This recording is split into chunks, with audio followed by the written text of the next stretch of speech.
Hello everyone, আজকে আমি তোমাদের সাথে পাটিপত্রের কিছু নিয়ম শেয়ার করব। প্রথমেই দেখতে পাচ্ছ সুন্দর বর্ডার করা কিছু পেজ আমি প্রিন্ট করিয়ে নিয়েছি।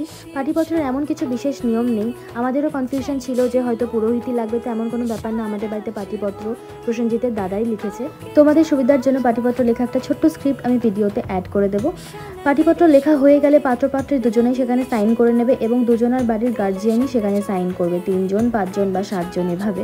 পাটিপত্র লেখা কমপ্লিট হয়ে গেলে পুরোপুরি তার উপরে একটা কাঁচা টাকা দিয়ে সিঁদুর মাখিয়ে তার মধ্যে ছাপ দিয়ে দেবে এবং অবশ্যই সেটাতে কাঁচা হলুদ এবং সিঁদুরের ফোঁটা দিয়ে নেবে 3টে বা 5টা।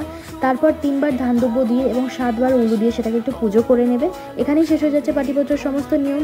তারপর পাকা কথার নিয়ম অনুযায়ী পাত্রপাত্রী দুজনাকে একটু হলুদ ছোঁয়ানো হয় গায়ে এবং 5 জন এওকে পান মিষ্টি দেওয়া হয়। এটা মেয়ের বাড়ির থেকে ছিল। আর পাকা কথার অনুষ্ঠান এখানেই শেষ হয়ে যায়। তোমাদের যদি আর কোনো রকম কনফিউশন থাকে তোমরা আমাকে কমেন্ট করো, আমি নিশ্চয়ই তোমাদের জানাবো। Till then, bye bye, love you.